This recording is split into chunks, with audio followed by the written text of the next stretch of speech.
کہ آپ سوچ بھی نہیں سکتے کہ آپ کے گھر کے قریب آگ آ چکی ہے، آپ کے گھر آگ کی زد میں آ چکے ہیں، آپ نہیں جانتے۔ اسلام دشمن طاقتوں کا سب سے پہلا پروپیگنڈا تو یہ تھا کہ مسلمانوں کو اکیلے میں بلا کر پھر ان کے ساتھ میں بدکاری کی جائے، مگر اب یہ معاملہ موجود نہیں ہے۔ اب ٹارگٹ مسلم بچیوں کو کیا جا رہا ہے کہ اکثریت مسلم بچیوں کے پیٹ کے اندر اسلام دشمن طاقتوں کے بچے پلے، ان کے نطفے مسلم قوم کی بچیوں کے پیٹ میں رہے، اور اکثریت مسلم بچیاں جو کالج اور یونیورسٹی کے اندر پڑھ رہی ہے تو کبھی واٹس ایپ کے نام پر، کبھی فیس بک چیٹ کے نام پر، کبھی انسٹاگرام کی چیٹ کے نام پر، کبھی آن لائن کلاسز کے نام پر، اور کبھی کوچنگ کلاس کے نام پر مسلمان بچیوں کو ورگلانے کی کوشش کی جا رہی ہے۔ میں یہاں پر سب بچیوں کی بات نہیں کرتا، اکثر ماں باپ اس کے اوپر بھی ناراض ہو جائیں گے کہ ہماری بچیاں جو پڑھ رہی ہے مولویوں کو ان کے اوپر اعتراض کیوں ہے۔ آگے بات آپ کے سمجھ میں آئیں گی کہ ہمیں اعتراض ہے کیوں اور ہم کہنا کیا چاہتے ہیں اور آپ کو لوگ سمجھا کیا رہے ہیں۔ میرے پیارے آقا صلی اللہ تعالیٰ علیہ وسلم کے پیارے دیوانوں، آج قوم مسلم کی لڑکیوں کو سب سے زیادہ خطرہ اس بات کا بھی ہے کہ آج قوم مسلم کی لڑکیوں کو ورگلانے کی کوشش کی جا رہی ہے، اور ساتھ ہی ساتھ ایک مکمل منصوبہ بندی کے تحت مسلم بچیوں کے پیٹ میں اسلام دشمن طاقتوں کے اولادیں ان کی پیٹ کے اندر پلے۔ اور ہوتا کیا ہے، ہماری بچیاں بڑی کم عقل ہوتی ہیں، کسی کے بہکاوے اور فسلاوے کے اندر آ جاتی ہیں، اور ہوتا کچھ نہیں ہے، پھر محبت اور پیار کی باتیں ہوتی ہیں، جنہیں مرنے کی قسمیں کھائی جاتی ہیں، اور اس کے بعد میں پھر جب شادی ہو جاتی ہے اور جب وہ دوران حمل کے ایام کے اندر آتی ہے تو اس کا کوئی پرسان حال نہیں ہوتا، اور پھر وہ نہ اپنے معاشرے کو منہ دکھانے کے لائق ہوتی ہے، نہ اپنے ماں باپ کو منہ دکھانے کے لائق، اور نہ اس کے ماں باپ قوم مسلم کو منہ دکھانے کے لائق ہوتے ہیں۔ میں اس امر کے اوپر اور میں اس بات کے اوپر اس بچی کو قطعی ذمہ دار نہیں ٹھہراتا ہوں، چونکہ تو بچی ہوتی ہے نا، وہ اگر کسی کالج کے اندر پڑھ رہی ہے تو وہ اپنے دوستوں کو فالو کریں گی، وہ اگر کسی کوچنگ کلاس میں جا رہی ہیں تو اس کے دوست اس کے لیے سب کچھ ہوں گے۔ یہ تو اس کی کم عقلی کی بنیاد کے اوپر میں کہہ رہا ہوں۔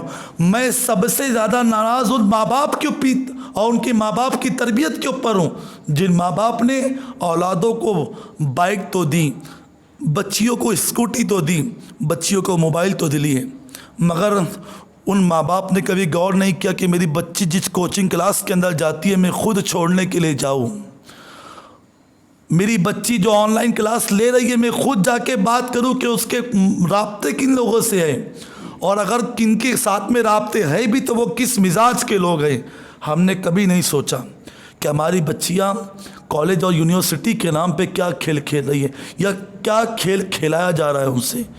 میں ان بچیوں کو غلط بالکل نہیں کہوں گا، میں اس بچی کو غلط کس بنیاد کے اوپر کہوں جس بچی کی پیدائش پر حضور صلی اللہ علیہ وسلم نے رحمتوں کی بشارت دی ہو۔ آقا فرماتے ہیں ایک گھر کو دیکھتے ہوئے کہ جاؤ اس گھر کو دیکھو کہ وہاں پر کیا ہو رہا ہے۔ صحابہ نے جا کے دیکھا تو کہا کہ حضور وہاں کسی بچی کی پیدائش ہوئی ہے، لڑکی پیدا ہوئی۔ حضور مسکرا پڑے۔ آقا فرماتے ہیں کہ بالکل صحیح کہا، لڑکی پیدا ہوئی ہے نا، کیونکہ میں اس کے گھر پہ رحمتوں کی برسات دیکھ رہا ہوں۔ جس گھر پہ حضور رحمتوں کی برسات دیکھے، یہ اس نبی کی بات میں آپ کو بتا رہا ہوں جس نے اسلام کے اندر عورت کو سب سے زیادہ عزت نوازی ہے۔ آج جو مسلمان بچیوں کو ورگلایا جا رہا ہے کہ اسلام نے تمہیں دیا کیا ہے، تمہیں تو سیکنڈ کیٹیگری کے اندر رکھا جاتا ہے، تمہیں تو کسی کی عزت کی بات نہیں کی جاتی، تو وہ بچیاں بھی سن لیں یہ میرے نبی کا فرمان ہے کہ اللہ تبارک و تعالیٰ کس کو بیٹی دے اور وہ بیٹی کا اچھی جگہ نکاح کر دے۔ آقا فرماتے ہیں وہ اس کا باپ اور میں جنت کے اندر اتنے قریب ہوں گے جتنی میری 2 انگلیاں قریب ہیں، اتنے قریب ہوں گے۔ یہ بیٹے کی آمد کے اوپر حضور نے کبھی نہیں کہا، کسی لڑکے کی آمد کے اوپر میرے آقا نے کبھی نہیں کہا کہ تمہارے گھر اگر لڑکا پیدا ہوا تو یہ بشارت ہے۔ جتنی نیک بشارت حضور نے دی، بشارت کی بات آئی تو یہ بات اور بھی سن لیں۔ اگر بیٹی پیدا ہوئی تو باپ جنتی، بہن بنی تو بھائی جنتی، بیوی بنی تو شوہر جنتی، اور جب ماں بن گئی تو اللہ تبارک و تعالیٰ نے ساری جنت کو سمیٹ کے اس کے قدموں میں ڈال دیا۔ جس جنت کی طلب میں پوری دنیا عبادت کر رہی ہے وہ جنت ماں کے قدموں کے نیچے ہے۔ یہ اسلام نے عزت ایک عورت کو عطا فرمائی، مگر ہائے رے باپ، تو نے کبھی بچی کو تربیت نہیں دی۔ میرے مرشد اکثر کہا کرتے تھے کہ اگر کوئی پودا لگا دیا جائے اور وہ پودے کو لگانے کے بعد میں اگر اس کے اوپر روزانہ توجہ نہ دی جائے تو پھر وہ کتنا بھی مہنگا پودا ہو اور اس پہ کتنی بھی اچھی خوشبو آتی ہو، وہ پودا کبھی کامیاب نہیں ہو سکتا خوشبو کے معاملے میں۔ وہ کبھی کسی کی مشاں میں جا کر معطر نہیں کر سکتا، وہ کسی چمن میں رہ کے مہک نہیں سکتا۔ بلا تشبیہ بلا تمثیل ایک بچی کی تربیت بھی ایک پودے کی طرح ہوتی ہے، ایک گلاب کی طرح ہوتی ہے، ایک پھول کی طرح ہوتی ہے۔ یہ ماں باپ کا کام ہے کہ وہ کس طریقے سے سینچ رہے ہیں، یہ ماں باپ کا کام ہے کہ وہ کس طریقے سے اس کی تربیت کر رہے ہیں۔ آقا دو عالم صلی اللہ تعالیٰ علیہ وسلم نے کیا اسی لیے طائف کے میدان کے اندر پتھر کھائے تھے کہ آپ کی بچی آپ پارلر کا رخ کرے اور اپنے اچھے بھلے چہرے کو بگاڑے اور آپ اس کے اوپر راضی بھی رہیں؟ جب ماں انگلی پکڑ کے بچی کے ساتھ میں پارلر جائیں گی وہ بچی کیا اسلام کی شہزادی کہلائیں گی؟ جو ماں خود کہے کہ ولیمہ اور شادیوں کے اندر تیرا پارلر جانا ضروری ہے یا تنگ کپڑے پہننا ضروری ہے تو وہ بچی اور وہ ماں باپ کے تعلق سے میں کیا بات کہوں؟ پھر وہ بچیاں غیر مسلم کے ہاتھ میں ہاتھ نہیں دیں گی تو کیا دیں گی؟ وہ بچیاں کسی غیر کے ہاتھ میں ہاتھ نہیں دیں گی تو کیا دیں گی؟ ہم نے بچیوں کو دیا کیا ہے؟ میں بچیوں کو غلط کہہ نہیں سکتا، وہ ناقص العقل ہے۔ اللہ نے اس کے ماں باپ کو شعور دیا تھا، وہ کہہ سکتے تھے۔ سب سے بڑی غلطی ماں باپ کی کہ انہوں نے تربیت کے معاملے میں بچیوں کو تشنا رکھا۔ اگر تربیت کی بات ہے تو پھر یہ بات بھی سن لیں، اگر تربیت مولا علی دیتے ہیں نا تو پھر علی کی بیٹی زینب بنتی ہے، اگر تربیت بھائی حسین دیتا ہے نا تو پھر اس کی بہن زینب بنتی ہے۔ ہاں یہ تربیت بڑی قیمتی ہوتی ہے پیارے۔ آقا دو جہاں صلی اللہ تعالیٰ علیہ وسلم نے کیوں فرمایا کہ ایک اولاد کی سب سے پہلی تربیت گاہ ماں کی گود ہوا کرتی ہے؟ کیوں کہا؟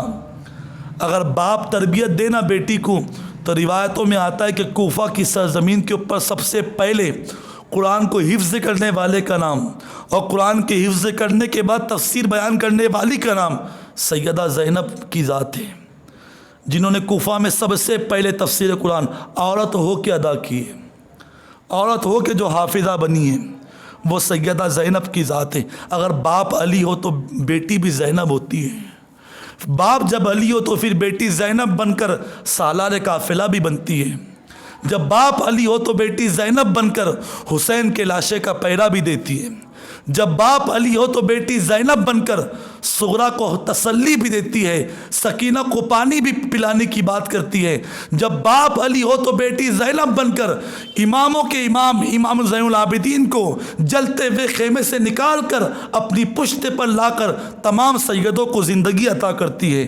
آپ کیا سمجھتے آپ نے بیٹی کو دیا کیا ہے؟ لوگ کہتے ہیں مولوی چیختے چلاتے ہماری بیٹی آگے کب بڑھیں گی؟ میں کہتا ہوں ڈاکٹر بناؤ، انجینئر بناؤ، پروفیسر بناؤ، ٹیچر بناؤ، پہلے کربلا پڑھا دو، پہلے زینب کا کردار اس کو بتا دو کہ کردار زینب کسے کہتے ہیں، پھر وہ کالج کی سیڑھی پہ قدم بھی رکھیں گی تو سیدہ کائنات کے اسوہ حسنہ کو دیکھ کے رکھیں گی۔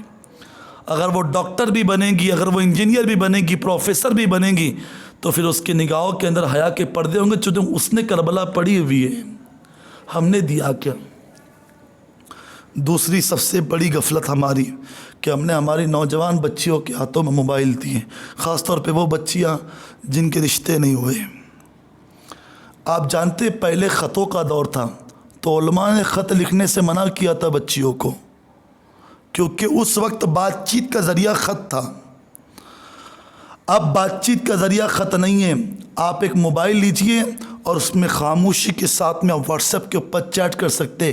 ایک بچی کمبل کے اندر اوڑھ کے پڑی ہوئی ہے، اسے پتہ بھی نہیں ہے گھر والوں کو کہ وہ بچی سو رہی ہے کہ رات بھر کسی سے بات کر رہی ہے، پتہ بھی نہیں ہے، پتہ بھی نہیں ہے۔ اور ٹھیک ہے اگر فیملی گروپ ہو اور اس میں کسی بھائی سے بات کریں گے تو اور بات ہے، حالانکہ وہ بھی کسی وبا سے کم نہیں ہے، وہ بھی کسی آفت سے کم نہیں ہے، مگر ایف بی کے اوپر نت نئے دوست بنانا اور اپنی پروفائل کو شیئر کرنا، مسلم بچیاں حجاب کے ساتھ میں انسٹاگرام کے اوپر ناچتے اور کودتے نظر آتی ہیں، کیا اسی لیے سیدہ زینب کی چادریں چھینی گئی تھی؟ کیا اسی لیے سکینہ کی بالیاں چھینی گئی تھی؟ قوم مسلم کی بچیاں انٹرنیٹ کے اوپر آ کے اسلام کو اس طریقے سے شرمسار کریں، پھر کیوں نہ غیر تمہارے طرف دیکھیں گے؟ تم نے سامان پیدا کیے،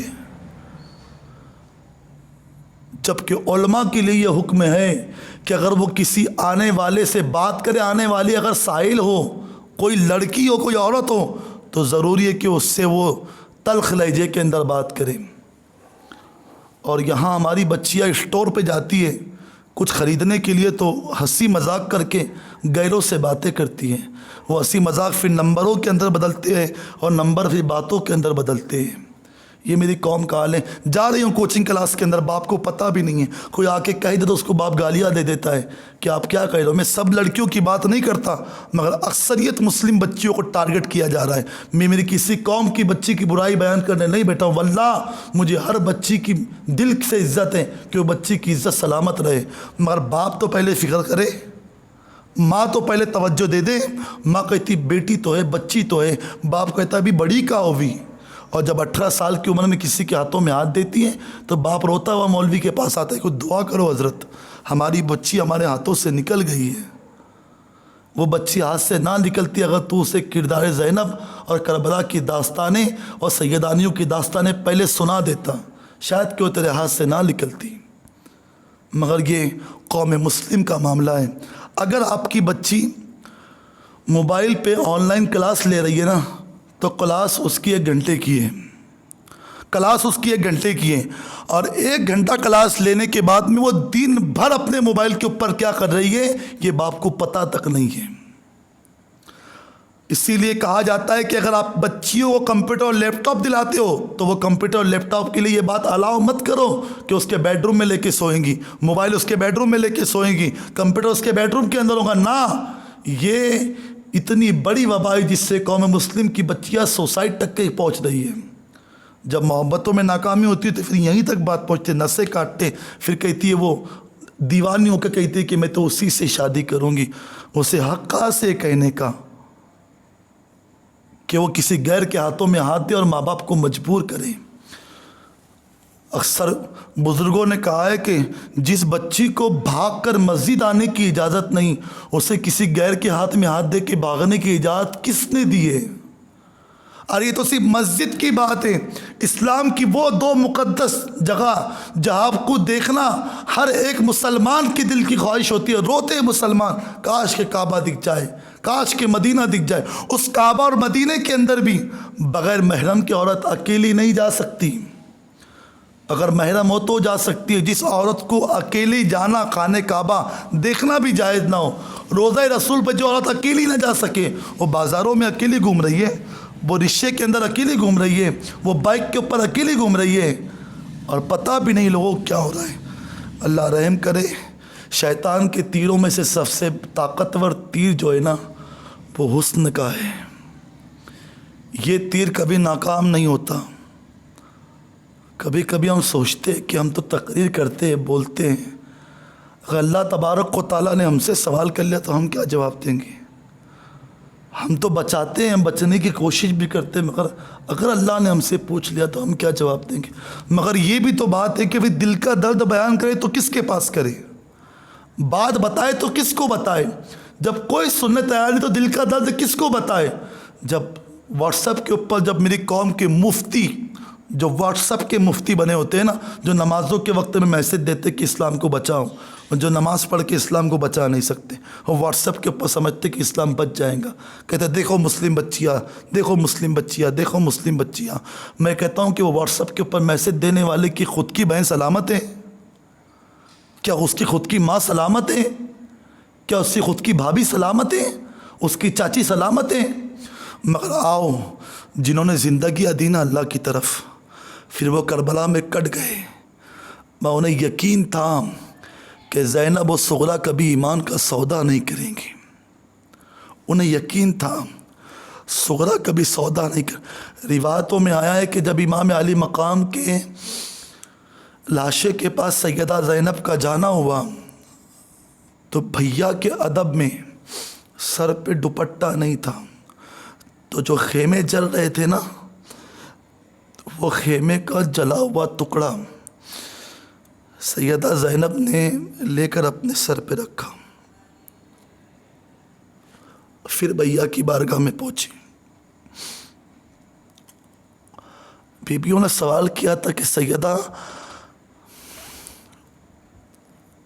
ہمیں نماز پڑھنی ہے اور نماز کے لیے ہمارے پاس پانی نہیں ہے. میر انیس نے یہاں تک کہ لکھا ہے کہ سیدہ زینب نے کہا تھا کہ اپنے گھر کے جو شہید ہیں نا ان کے خون سے تیمم کرو, اب بھی تم نماز نہیں چھوڑ سکتے. میری قوم کی بچی کے لیے نماز چھوڑنا کتنا آسان ہے. کسی نیک کے سامنے نیک بن جانا بڑا آسان ہے پیارے, اکیلے میں نیک بننا بڑا مشکل ہے. سیدہ زینب وہ کنات جسے ہم کہتے ہیں نا خیمے کی کنات, وہ کنات سر پہ ڈال کر اور پھر بھیا کے لاشے کے پاس پہنچے. وہ سیدہ زینب جب شام کے بازاروں میں چل رہی تھی تو سکینہ سے کہا کرتی تھی, سکینہ نگاہ نیچی رکھ کے چلنا.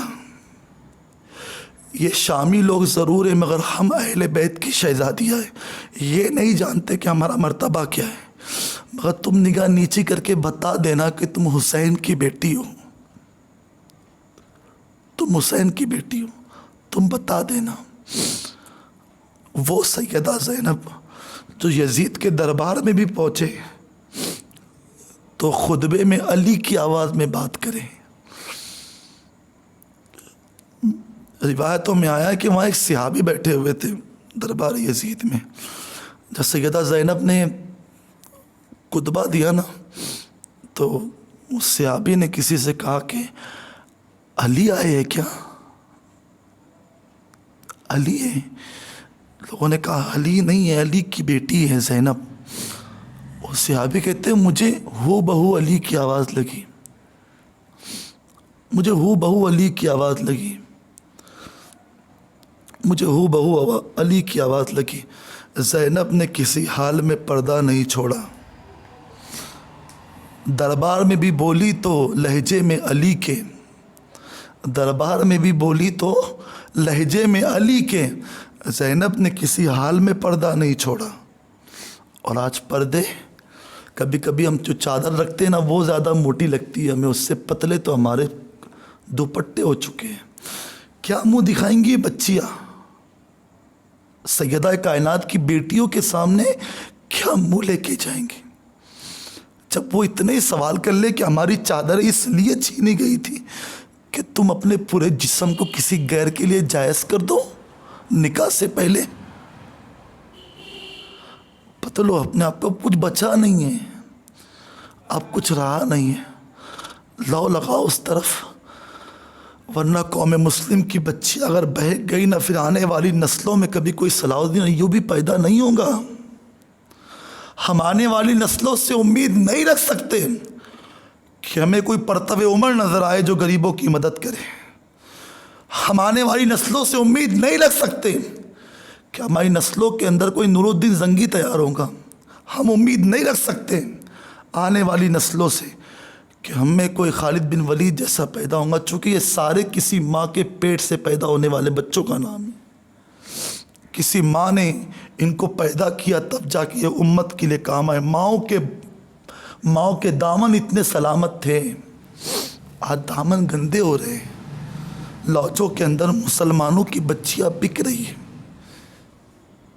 باتوں کے اندر مسلمانوں کی بچیاں سوچتی بھی نہیں ہے کہ وہ کس ماں سے غداری کر رہی ہے. وہ ماں جس نے نہ جانے کتنے درد سہ کر اسے دنیا کے اندر لایا. وہ باپ جس نے اپنے جیب خالی کر کے اس کو شہزادی بنا کے رکھا. وہ سودا کر رہی ہے اسی بائک پہ گھومنے کے نام پہ, وہ سودا کر رہی ہے زیورات کے نام پہ, وہ سودا کر رہی ہے موبائل کے ریچارج کے نام پہ, اچھے کپڑوں کے نام پہ. کہاں جا رہے ہو؟ اللہ نے اگر زندگی دی تو اس کے آگے کبھی بیان ہوگا انشاءاللہ. ابھی طاقت اتنی ہے کہ میں اتنا ہی بیان کروں. دعا ہے اللہ کی بارگاہ میں کہ رب قدیر ہم سب کو کہنے سننے سے زیادہ مولا عمل کی سعادت نصیب فرمائے انشاءاللہ. 1 محرم سے لے کے 10 محرم تک شاہی مسجد مرکز اور ذمہ داران کے زیر اہتمام اور نوجوانان اہل سنت کے زیر اہتمام شاہی مسجد میں چونکہ لاک ڈاؤن ہے 5واں سالانہ ذکر تاجدار کربلا انشاءاللہ 1 محرم سے اس کی شروعات ہوں گی.